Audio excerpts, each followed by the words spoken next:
El rey cananeo de Arad, que vivía en el Negev de Canaán, se enteró de que los israelitas se acercaban. Partieron del monte Hor y acamparon en Salmona. Partieron de Salmona y acamparon en Punón. Partieron de Punón y acamparon en Obot. Partieron de Obot y acamparon en Iyea-Barín, en la frontera con Moab. Partieron de Iyea-Barín y acamparon en Dibón-Gad. Partieron de Dibón-Gad y acamparon en Almón-Diblatayim. Partieron de Almón-Diblatayim y acamparon en los campos de Abarín, cerca de Nebo.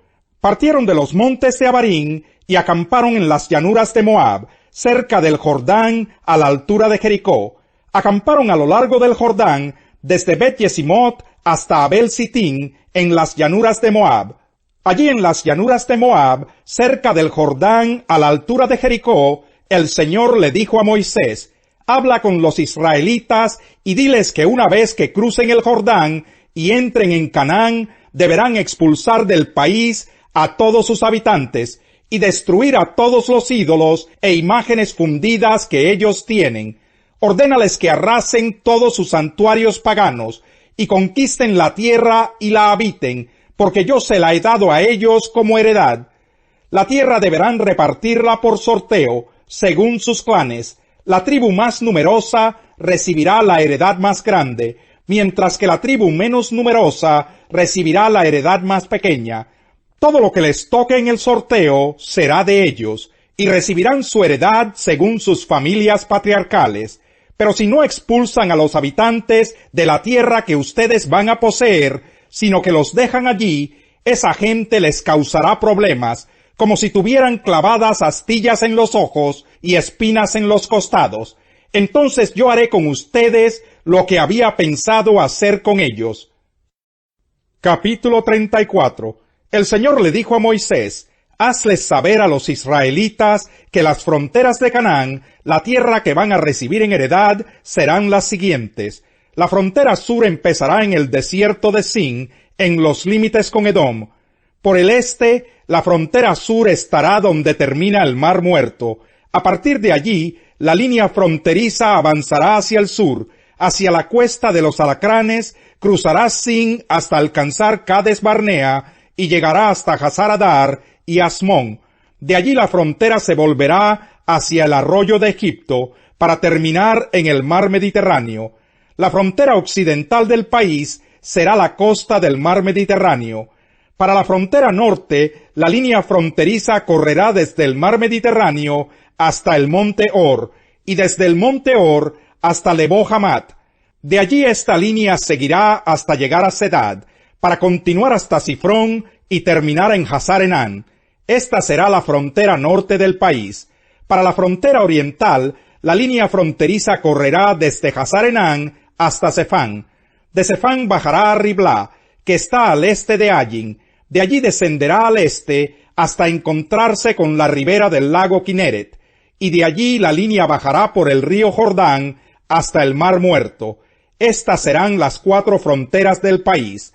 Moisés les dio a los israelitas la siguiente orden: esta es la tierra que se repartirá por sorteo. El Señor ha ordenado que sea repartida solo entre las 9 tribus y media, pues las familias patriarcales de las tribus de Rubén y de Gad y la media tribu de Manasés ya recibieron su heredad. Estas 2 tribus y media ya tienen su heredad en el este, cerca del río Jordán, a la altura de Jericó, por donde sale el sol.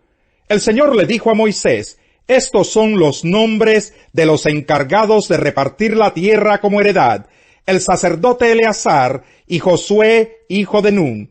Ustedes por su parte tomarán a un jefe de cada tribu para que les ayuden a repartir la tierra.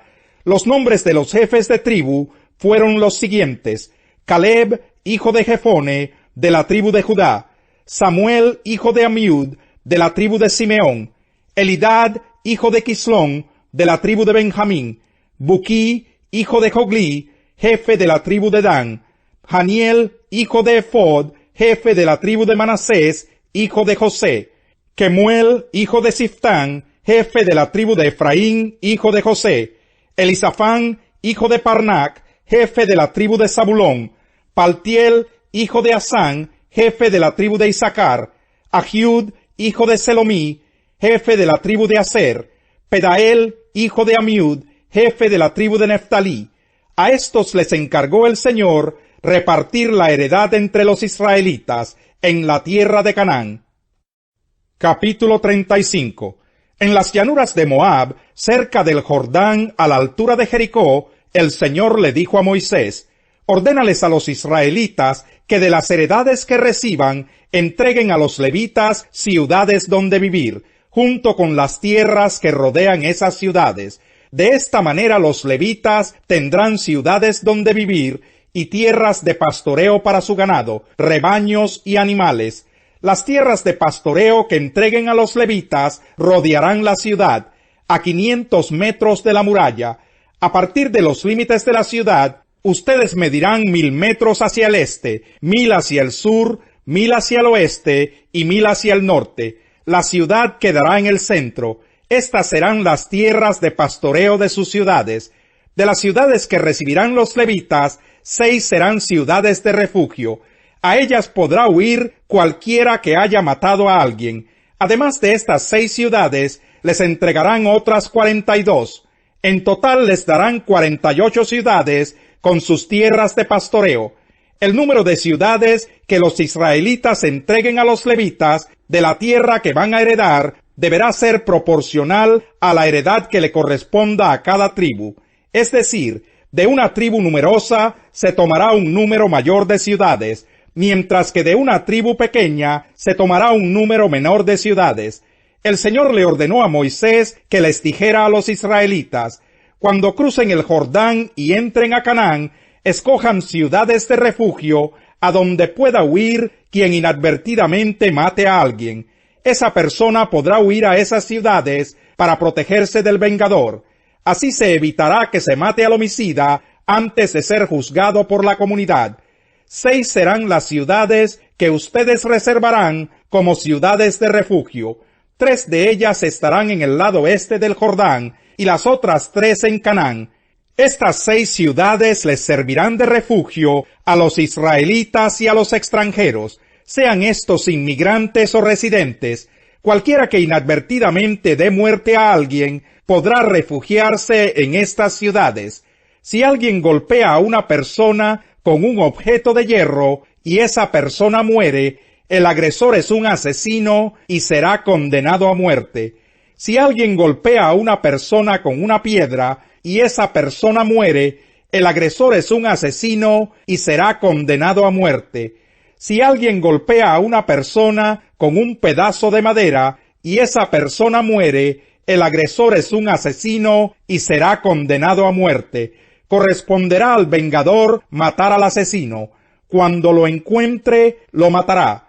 Si alguien mata a una persona por haberla empujado con malas intenciones, o por haberle lanzado algo intencionalmente, o por haberle dado un puñetazo por enemistad, el agresor es un asesino y será condenado a muerte. Cuando el vengador lo encuentre, lo matará. Pero podría ocurrir que alguien sin querer empuje a una persona, o que sin mala intención le lance algún objeto, o que sin darse cuenta le deje caer una piedra y que esa persona muera. Como en este caso ellos no eran enemigos, ni hubo intención de hacer daño, será la comunidad la que, de acuerdo con estas leyes, deberá arbitrar entre el acusado y el vengador. La comunidad deberá proteger del vengador al acusado, dejando que el acusado regrese a la ciudad de refugio a donde huyó, y que se quede allí hasta la muerte del sumo sacerdote, que fue ungido con el aceite sagrado. Pero si el acusado sale de los límites de la ciudad de refugio a donde huyó, el vengador podrá matarlo y no será culpable de homicidio si lo encuentra fuera de la ciudad. Así que el acusado debe permanecer en su ciudad de refugio hasta la muerte del sumo sacerdote. Después de eso, podrá volver a su heredad. Esta ley regirá siempre sobre todos tus descendientes, donde quiera que vivan. Solo por el testimonio de varios testigos se le podrá dar muerte a una persona acusada de homicidio. Nadie podrá ser condenado a muerte por el testimonio de un solo testigo. No aceptarás rescate por la vida de un asesino condenado a muerte. tendrá que morir. Tampoco aceptarás rescate para permitir que el refugiado regrese a vivir a su tierra antes de la muerte del sumo sacerdote. No profanes la tierra que habitas. El derramamiento de sangre contamina la tierra, y sólo con la sangre de aquel que la derramó es posible hacer expiación en favor de la tierra. No profanes la tierra donde vives, y donde yo también vivo, porque yo el Señor habito entre los israelitas. En otra ocasión, cuando Jesús estaba en un pueblo, se presentó un hombre cubierto de lepra. Al ver a Jesús, cayó rostro en tierra y le suplicó: Señor, si quieres puedes limpiarme. Jesús extendió la mano y tocó al hombre. Sí quiero, le dijo, queda limpio. Y al instante se le quitó la lepra. No se lo digas a nadie, le ordenó Jesús. Solo ve, preséntate al sacerdote y lleva por tu purificación lo que ordenó Moisés, para que sirva de testimonio. Sin embargo, la fama de Jesús se extendía cada vez más, de modo que acudían a él multitudes para oírlo y para que los sanara de sus enfermedades. Él, por su parte, solía retirarse a lugares solitarios para orar. Un día, mientras enseñaba, estaban sentados allí algunos fariseos y maestros de la ley, que habían venido de todas las aldeas de Galilea y Judea, y también de Jerusalén, y el poder del Señor estaba con él para sanar a los enfermos. Entonces llegaron unos hombres que llevaban en una camilla a un paralítico. Procuraron entrar para ponerlo delante de Jesús, pero no pudieron a causa de la multitud.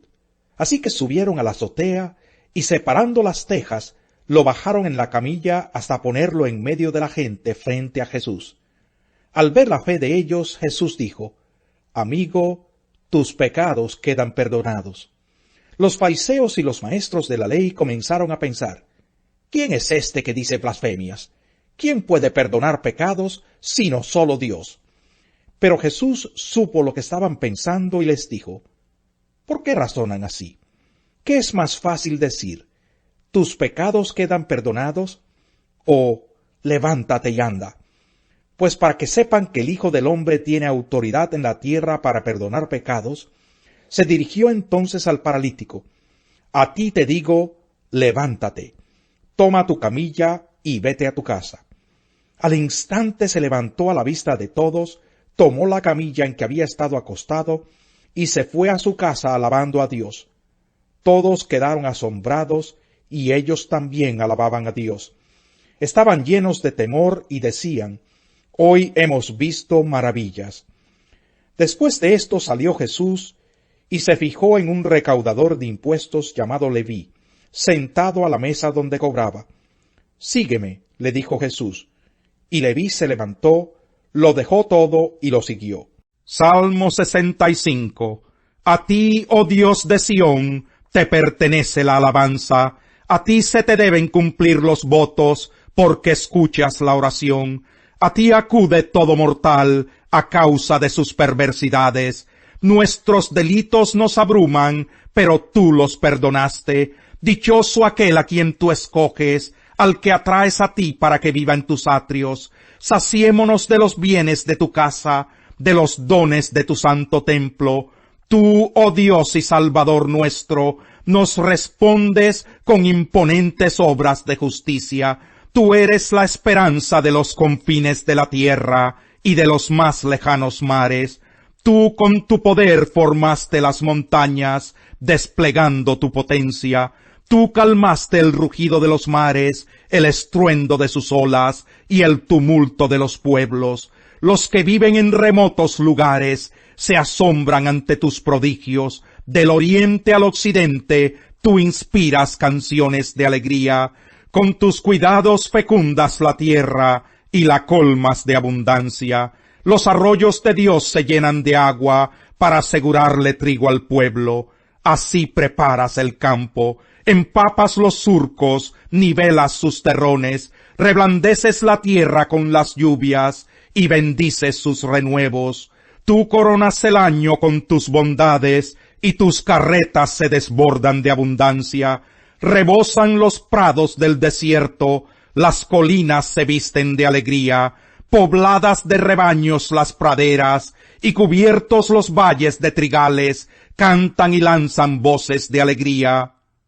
Los deseos de los justos terminan bien, la esperanza de los malvados termina mal.